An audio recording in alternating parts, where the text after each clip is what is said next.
Okay, Assalamualaikum dan salam sejahtera. So, kita sambung subtopik yang baru, iaitu alel dominan dan alel resesif. So, alel ni sebenarnya ciri-ciri. Okay.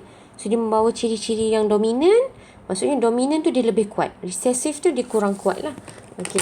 So, dominan, bila dominan, okay, alel dominan. So, alel yang dapat menunjukkan ciri dia. Cirinya sendiri. Apabila dia berpasangan dengan alel dominan, okay. Maksudnya kalau dominan dengan dominan, sebab kromosom ni kan dia ada pasangan kromosom. Kan? Kita ada pasangan kromosom. Okey. So kalau yang ni dominan, so dia akan menghasilkan ciri-ciri dominan. So dominan biasanya kita akan wakilkan dengan huruf besar. Okey? Capital letter. Alright? So kalau seterusnya kalau dominan, kita berpasangan dengan resesif. Contohnya D besar dengan D kecil. So dia akan menunjukkan ciri-ciri dominan tu. Contohnya kalau rambut kerinting. Okey, rambut kerinting ni adalah dominan. Okey, kalau dalam kromosom ni D ni adalah kerinting kan. Kalau katalah kerinting. Okey, so D ni kerinting, katalah ini sperm. Okey, ini daripada sperm, so ini daripada ovum. Alright. So, katalah ayah awak ni rambut dia kerinting. So, mak awak ni rambut dia lurus. Okey. So, bila dia akan hasilkan anak, dia akan hasilkan yang dominan ni. So, maksudnya dia membawa ciri-ciri rambut kerinting. Macam tu lah. So, dominan dia lebih kuat. Dia membawa ciri-ciri yang lebih kuat. Okey. So, pasangan ni maksudnya ini satu daripada ayah. Okey. Satu lagi daripada ibu. Sebab ni sebenarnya kita nak cerita tentang proses persenyawaan. Macam mana variasi tu boleh berlaku. Inilah sebenarnya. Okey. So manakala alel resesif ni adalah dia macam sampingan tau.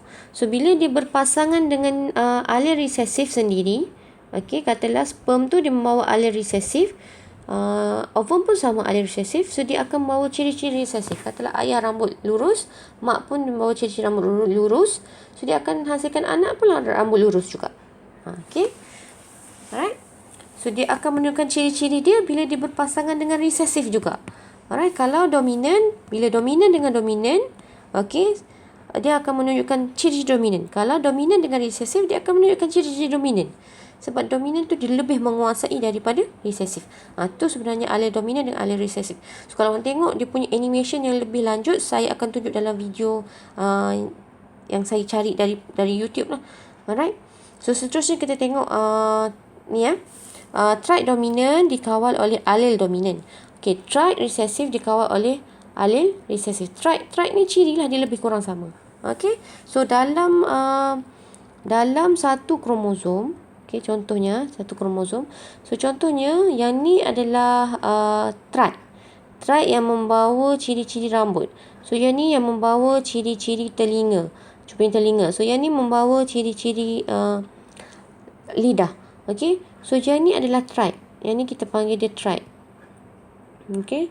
Trait ni ciri-ciri. So alel tu adalah gabungan lah antara trait A dengan trait B. Maksudnya sperm dengan ovum. Okey.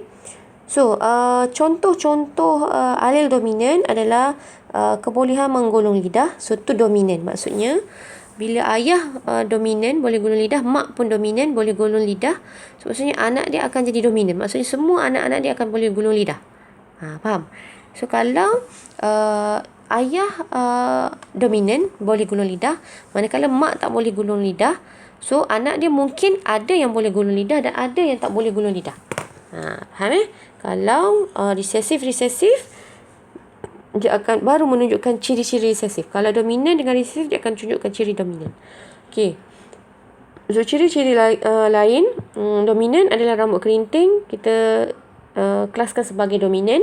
Okey, rambut lurus dikelaskan sebagai resesif. Maksudnya dominan dia kalau kita tengok purata manusia dalam dunia ni, so dia lebih ramai yang rambut kerinting sebenarnya. So kita kelaskan rambut kerinting tu adalah ciri-ciri dominan. Sebab dia menguasai ciri-ciri tu. So selain daripada tu adalah cuping telinga. Okey, cuping telinga melekap. Ni yang melekap ni maksudnya dia tak ada cuping telinga.